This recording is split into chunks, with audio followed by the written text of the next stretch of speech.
Fala aí, galera, beleza? Sejam bem-vindos a mais um vídeo do nosso canal. O vídeo de hoje, aquele combo Credit Suisse. Vamos falar aí do HGPO e HGRE. Começando sempre pelo HGRE, né? HGPO, vocês sabem como é que é o relatório, né? Pouquíssima coisa acontecendo. Esse fundo aqui, o HGRE, que valorizou bem, né? A cota já foi para cima de R$ 130. Eu imagino que, além, né, de toda a movimentação de alta por conta dessa alta do mercado, NTNB caindo, tem também aquela motivação do fim de semestre, o rendimento que vem mais forte, também tem essas motivações. De toda forma, ainda está muito longe do patrimonial, né? O patrimonial é 156. Mas para chegar lá é um longo caminho, porque se você pensar, ó, a 132 ele está pagando 7,1%, que para os padrões atuais é baixo, mas se a gente pensar assim, para laje cooperativa é isso mesmo, laje é 7%, galera. Não tem como precificar laje muito acima disso não, né? Então eu fico pensando, para chegar em 156, meu amigo, acho difícil, hein? Acho muito difícil. Enquanto estiver pagando 78 centavos, acho bem complicado. Eles têm que resolver as vacâncias e tudo para esse fundo conseguir passar de R$ 1. Aí acho que conseguiria. 140 mil cotistas, pagou 78 centavinhos. Temos aí os lados de vacância. E vamos acompanhando, né? Tá muita coisa acontecendo nesse fundo. Ele teve aí um resultado de 62 centavos por cota, pagou 7,8, utilizou reservas, ele já vem fazendo isso já tem uns bons meses, e aí tiveram alguns efeitos extraordinários que impactaram o resultado nesse mês. Vendas. Foram 3 vendas, né? Então a primeira, que gerou 5 centavos, foi o conjunto do Brasil Interpark, 5 centavinhos. O segundo foi a segunda parcela da venda do Centro Empresarial Dom Pedro, que deu um impacto aí de, cara, ridículo, né? Menos de 1 centavo.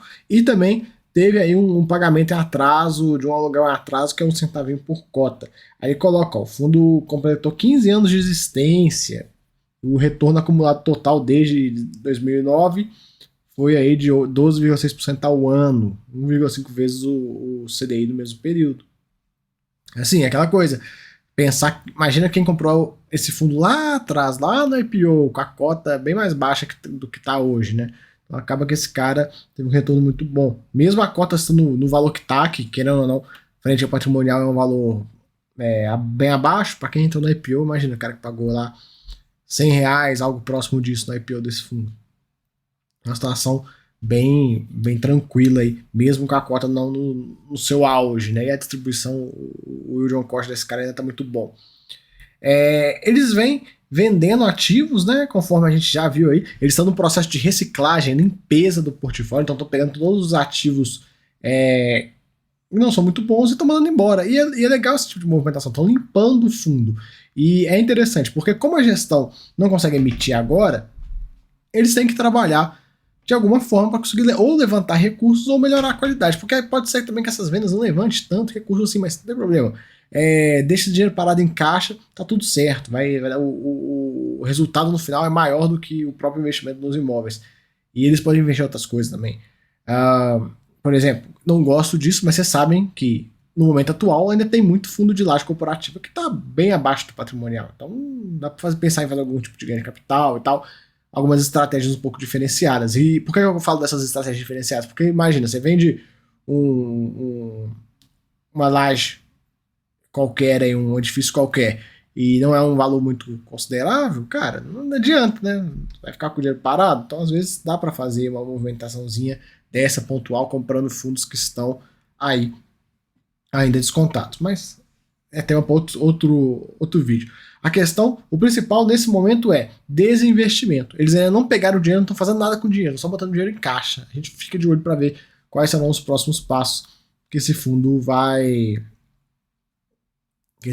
tomar. Mas a gente vê aí, né, como ele está limpando o portfólio. A última venda que teve foi essa do imóvel da Rua da Alegria. A gente viu, fizeram uma espécie de permuta onde o fundo entra com o terreno e uma incorporadora vai pegar e vai construir um edifício residencial no local. Conforme foram vendendo as unidades desse edifício, a incorporadora vai pagando o fundo. E aí, tem uma. Eu gravei sobre isso, eu gravei vídeo sobre isso, porque, querendo ou não, é algo bem diferente do que a gente está acostumado a ver. Mas Então, basicamente, isso vai acontecer. Vende as unidades e aí o fundo vai recebendo, sendo que tem um prazo, se não me engano, 60 e poucos meses para o fundo receber isso. Então, interessante. Vai dar um lucro bom de 93 cents. E um ponto que a gente tem que pensar desse lucro, galera, que ele vai ser um lucro que vai vir durante muito tempo e de forma quase que constante. Então, imagina, construir o prédio no local. Durante a construção não vai receber nada, mas depois que construído, depois que entregue, o fundo vai chegar no mês e vai falar assim, foram vendidas X unidades vou chamar até de edifício Alegria, porque é o mesmo lugar, mas do residencial Alegria, e aí deu um resultado extraordinário de 5 centavos por cota. E aí vai acontecer isso, né, daqui pra frente. A gente fica de olho nessa questão. Então, com essa venda, a vacância do fundo cai para 19,4%, porque era uma área que estava 100% vaga, deixa de ser do fundo e zera a vacância, né? De zero assim, zera a região que está. A região não, a ABL que estava vaga. Imagina, você tem um fundo que tem 100 mil metros quadrados de ABL e 20 mil vagos. Você pega e vende 10 mil que estavam vagos, você passa a ter um portfólio com 90 mil metros quadrados e em vez de 20 mil vagos, você tem 10 mil vagos. Em teoria, você reduziu a vacância, né? Mesmo né, não fazendo nada. Não fazendo nada assim. Né, não alugando. E aqui ele coloca da venda dos conjuntos do Brasil Interpark. A gente vê aí, tem uma parcela de 1,6 milhões, depois vai receber aí parcelinhas de 375 mil. E aí aquela coisa que eu falei que ele pode utilizar estratégias diferenciadas nesse momento. Porque imagina, cara, ele vai receber 4 milhões e 600 mil nesse ativo. Você não compra muita coisa com esse dinheiro. De laje comparativo não compra. Micharia. Então, às vezes, ele pode pegar esse dinheiro e aproveitar algum fundo de laje que esteja bem abaixo do patrimonial, ir lá e fazer um aporte, esse tipo de movimento. E também pode ser, isso aqui já indo para um lado um pouco mais agressivo, uma estratégia até mesmo de gestão ativa em outros produtos. Então vai lá, compra cota, sei lá, de um fundo, de um monoativo em São Paulo. Vai lá, pum, compra cota, atinge 5%, chama a assembleia e manda incorporar aqui. A Capitânia faz isso, né? A Capitânia, só que ela não manda incorporar, ela manda liquidar. Mas não seria nenhum problema fazer isso. Imagina, o fundo chega lá e fala, não, ó, comprei o monativo XYZ, tem 5% das cotas, chama a assembleia, ó, fala, ó, proposta para incorporação. Ele pode fazer. Então, só pra vocês terem ideia, o tanto de coisa que dá para fazer com dinheiro, não, mesmo sendo pouco dinheiro, porque não, 1 milhão e 600 mil, por exemplo, já é uma quantidade que dá para fazer isso em bastante fundo aí, que dá para fazer esse tipo de movimento. E eu pensando nessa possibilidade que surgiu agora na cabeça, mas podem fazer várias coisas. Pode até fazer, não pensando nisso, mas ganha de capital, vai lá, compra um fundo que está bem abaixo, a cota tudo subindo e depois vende, tal. Então dá para fazer bastante coisa, mas é difícil comprar imóvel com essa grana. Às vezes o que vai dar para ele fazer, agora pensando em imóvel, com uma quantidade de dinheiro tão pequena assim, não é dinheiro, mas é pequeno, é fazer mais ou menos uma estratégia igual aquele fundo, o FATN11, o Atena faz. O Atena tem salas, e aí tem uma penca de sala. Aí com esse dinheiro você consegue comprar um monte de sala, em vez de comprar o imóvel ou o andar inteiro, né? Você compra um andar, 2 andares, uma meia andar e tal. É uma estratégia que aquele fundo tem de ser bem pulverizado. De toda forma, essa venda deu aí um lucro de 14 centavos por cota, vendeu super bem, 42% acima do último laudo. Aí eu falo com vocês, VP serve pra alguma coisa? Não serve, é referência, mas servir não serve, porque a gente viu, ele vendeu essa operação acima do laudo, bem acima, muito acima do laudo, e teve vendas que ele fez no passado abaixo do laudo e abaixo do valor que ele tinha pago. Então, pra vocês verem como é que essa questão de VP é um número muito ambíguo, muito... Não é exato, né? Fundo de dívida é outra história. Fundo de dívida é exato, mas e olha assim, fundo de dívida é exato, mais ou menos exato também, viu? Pra falar com vocês. É mais exato que no tijolo, mas de toda forma tem aí essa questão toda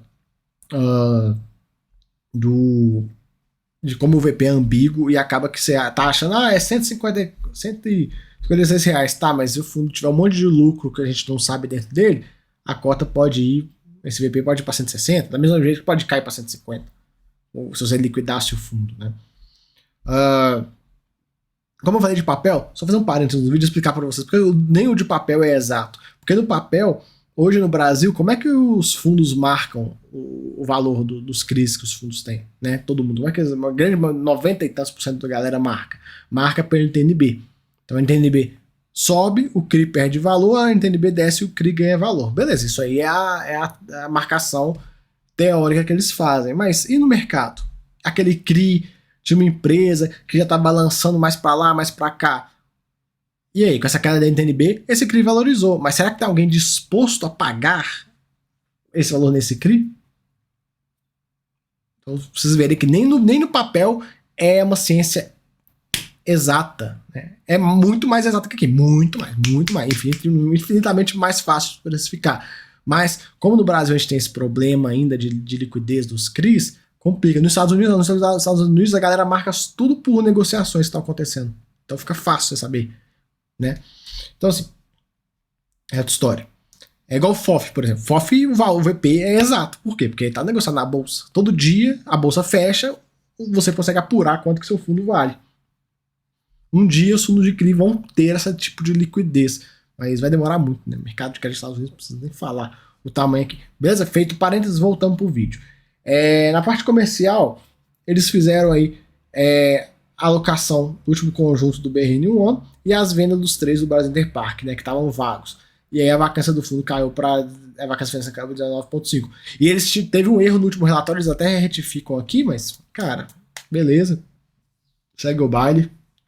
O Martiriano estão em visitas e tudo. Eles querem fazer um projeto, fazer um rooftop nele, ó. Projeto de exploração da cobertura. Então deve fazer um loungezinho, um rooftop e tal. Legal, né? Pra ir lá depois fazer um happy hour. E estão avançando. E isso é bom que chama empresa, né? Por mais que o ativo já está todo alugado para o Sírio Libanês, acaba que chama, né? Imagina, se porventura o Sírio fala, não quero só metade agora. Pô, você tem um rooftopzinho legal e tal, acaba que deixa o ativo mais atrativo do que já é. E aqui eles estão avançando com a alocação de 1.000 metros quadrados nesse centro empresarial e também algumas visitas no Antônio das Chagas. A gente fica acompanhando. Eles estão utilizando estratégias mais agressivas. Na parte técnica não tem nada para comentar do Martiriano e no BRN1 também nada que é relevante assim pra gente. DRE dele gerou 7,3, pagou 9, 1 ponto, galera. Esse fundo, a receita de locação potencial dele é 14 milhões de reais praticamente. Ele tem 11 milhões de cotas, dá mais de R$1. É mais ou menos esse fundo, full mandioca, alugado, sem carência, ele tem aí uma receita potencial na casa de mais de R$1, tipo, quase 1,20. Aí você tira as despesas e tudo, vai sobrar algo próximo aí de 10 milhões de reais e tal. Então, tipo assim, esse fundo ele tem potencial de ficar pagando algo próximo aí de entre 90 centavos e R$1 por cota, mas como eu falei, é um potencial. Tem que resolver a vacância, não é fácil, não é, vai comer, ano que vem acontece, daqui a 6 meses acontece. Não, vai demorar. Mas é uma coisa que você tem que ficar na cabeça, porque às vezes você está comprando esse fundo, hoje, a 130 ele paga 70.800, beleza, né, dá aí os 7%. Mas imagina que num futuro onde ele melhore e comece a pagar R$1 por cota. Você que pagou R$130, cara, você vai ver a cota dele vai estar lá, tipo, lá em R$180. E você vai estar com o preço médio de 130, recebendo quase 1%, um pouquinho menos de 1%. Uma valorização legal. Então é ficar esperto no ciclo imobiliário. Hoje, laje corporativa, neste momento que a gente está falando, é muito fácil bater em laje corporativa, porque o ciclo imobiliário está ferrando as lajes, tá ruim para elas. Para os fundos como um todo. Mas, num futuro, que deve ser no futuro distante ainda, né? Deve depender mais uns 2 anos, ou 3, vamos ver. Vai depender da economia, como é que vai estar, e tudo, tem muitos fatores. Mas vai chegar no momento que laje corporativa vai estar na fase do ciclo que logística está hoje, na fase bombando e tal. Aí, quem comprou esse fundo hoje e teve esse carrego de levar ele até lá, vai valer muito a pena. Claro, não tem aí, você ver se o carrego é bom, se o carrego é ruim, mas tem esse potencial que a gente tem que ficar esperto. Ó, gerou 62, um pouquinho acima dos 58, 59 que ele pagava, que ele gerava nos meses anteriores, por conta das vendas, né? Teve algum resultado não recorrente aqui. Gerou 62, pagou 7,8. Tinha 2,62 acumulado, passou a ter 2,46. Usou um pouquinho aí dessa reserva. Próximo mês agora, final de semestre. Quanto que esse fundo vai pagar? Vamos fazer o cálculo. Como é que faz o cálculo aqui no relatório do Credit Suisse? Esse fundo tem 2,46. Lá no fechamento do último semestre tinha 1,41. Então 2,46 menos 1,41 dá 1,5. Imaginamos que ele vai reter os 5%, dá R$1. Então você joga R$1 em cima desse valor, né, de 58 centavos. Então algo próximo aí de entre 1,50 e 1,65. Minha estimativa. Lembrando, galera, e lembrando o CVM para não vir encher a porra do meu saco. Palpite, hein? Não tem promessa isso aqui, ó. Se vier R$1 mesmo que no final do semestre, não adianta vir aqui e falar, ai, mas você falou que poderia chegar a isso, por que não veio? Porque quem pode falar se vem ou não vem é a gestão. A gestão colocou? Não colocou. Então está trabalhando aqui com estimativas, olhando os números, mas pode ser que chegue no final desse mês agora e não pague isso, pague menos, ou pague muito mais. Então, assim, depende da gestão. Como eles não colocam, isso é apenas um palpite, não é promessa de rentabilidade, nem bosta nenhuma. Não me encham o saco. Depois não vem aqui chorar na minha cabeça. Ai, era pra você pagou 1,20 e você falou que ia pagar 1,50 e tal, meu irmão. Eu não, primeiro, não trabalho na gestão, então não posso prometer nada para vocês. Eu posso fazer meu palpite aqui. Segundo,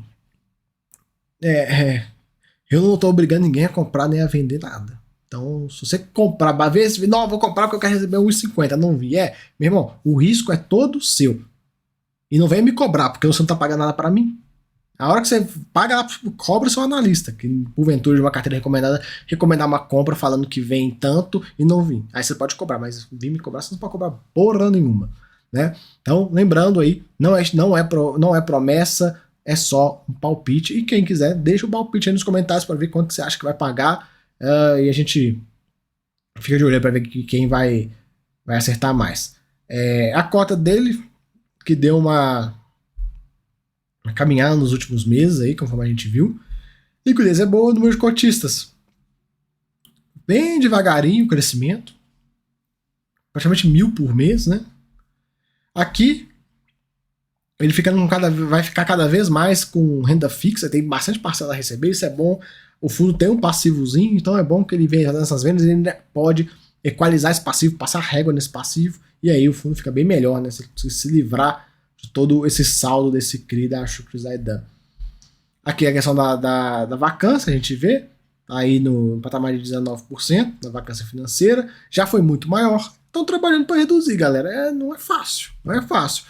Fundo de laje corporativa sem vacância é só fundo com ativo ou ativo muito bom ou muito bem localizado. E aqui no HGRE, infelizmente, ainda temos alguns ativos muito mal localizados. Assim, tem os ativos na localização assim, horrível. Então ele tem que. Por isso que ele tá reciclando a carteira, se livrando desses ativos. Não tem muita coisa vencendo. Revisão também não. Reajuste os próximos 3 meses aí, tem até bastante coisa, legal. E aqui os empreendimentos, né? A gente vê.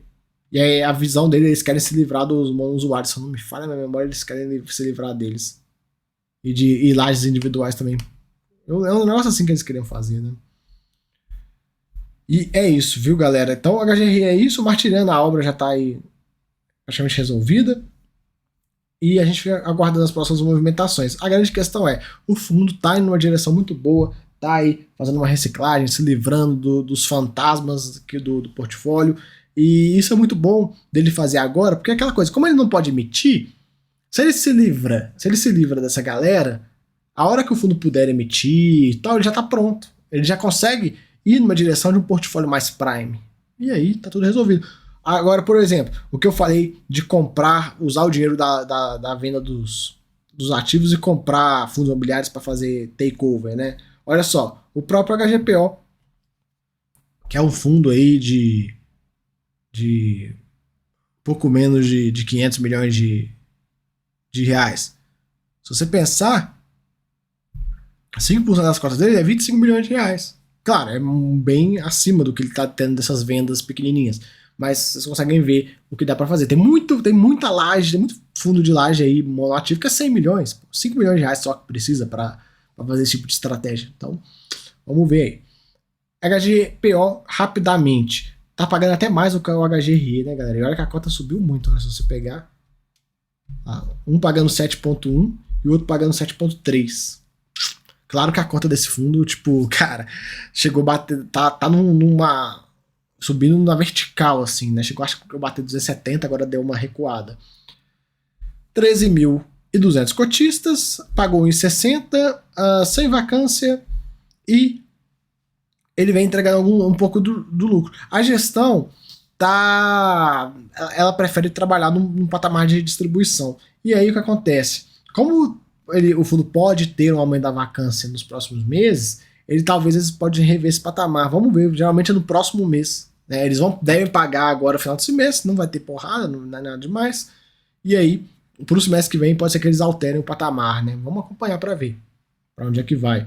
De toda forma, o recorrente dele é próximo disso, de 1,50 tal. Então, para um patamar sustentável nesse fundo, é algo próximo de, tipo assim, para o fundo ficar de boaça, sem se preocupar, 1,45 ele paga tranquilo. Tranquilo. A gente fica acompanhando. Do mês de maio não teve alteração da ocupação. E ele coloca, teremos duas disponibilidades já confirmadas, um andar do Metropolitan e um andar do Platinum. Um em julho e outro em agosto. E a gente fica acompanhando essas movimentações. Eles vêm ofertando bastante os espaços no mercado, valor de R$350 o metro quadrado, bem elevado. E eles estão também trabalhando na renovação de todos os inquilinos que o fundo tem. Um ponto legal que ele vem falando, né, que ele está tratando tudo de uma maneira um pouco diferente do que o pessoal do escritório faz. Então ele coloca, né, para atrair ocupante, o pessoal bota dar desconto, carências, etc. E no caso deles, estão feito o oposto, conferindo um desconto nas renovações frente às novas locações. Resumindo, é aquela coisa, amigão, renova comigo aqui que eu te dou um desconto. Aí você fideliza o inquilino. Da parte técnica, não tem nada para comentar. Aqui a gente vê o resultado que foi distribuído. A receita potencial é 3 milhões, hoje está na casa de 2, falando de diferença de 100 mil, né, que ele está aí nessa pequena diferença, e o fundo vem consumindo reservas, né, a gente vê aí, vem consumindo reservas, a gente fica de olho para ver se vai conseguir manter esse patamar ou se não vai. Qualquer novidade eu trago para vocês. Rentabilidade não precisa nem falar, né, um esculacho. Ganhou cotiza pra caramba, hein, nos últimos meses. É curioso, né, esse fundo tinha uma de cotista, começou a perder cotista porque teve aquela proposta de venda do fundo, o pessoal saiu fora e agora voltaram. Vai entender, né? Não tinha nada definido, né? Não tinha nem terminado de. É curioso. Nem tinha terminado de votar a Assembleia, o povo já tava saindo. Galera, vocês não precisa sair assim, não, ué. Mas vai fazer um negócio ruim, a liquidação vai vir num preço não tão muito bom, tá, mas espera a Assembleia acontecer, beleza, aconteceu, não gostei, vou vender. Ou então, assim, mesmo que a Assembleia passasse igual passou, a proposta não chegou. Então você tem que ter essa maldade, não precisa sair desesperado, não pode ser afobado, né? E aqui os dois ativos e tudo, evolução da vacância, mesmo dos contratos, revisional, nada a comentar. Próximos 3 meses tem bastante coisa reajustada, muita coisa pelo GPM. Vamos ver. Então, galera, é isso que tem para comentar desse combo. Se vocês tenham gostado, o HGRE fazendo um trabalho muito bom de reciclagem. Tô curioso para ver com o que eles vão fazer, porque, querendo ou não, mesmo que eles estão reciclando e tudo, não é. As vendas não são aquela coisa assim, um valor muito vultoso, um valor muito grande. E aí eu tô curioso para ver o que eles vão fazer com essa grana. Já no caso do HGPO, cara, não tem muita incomodação, é só ir acompanhando. Vamos ver se a renda se segura no patamar de 1,60 ou se vai ter algum tipo de queda. Mas qualquer novidade eu trago para vocês, beleza? Valeu aí, tamo junto, fui!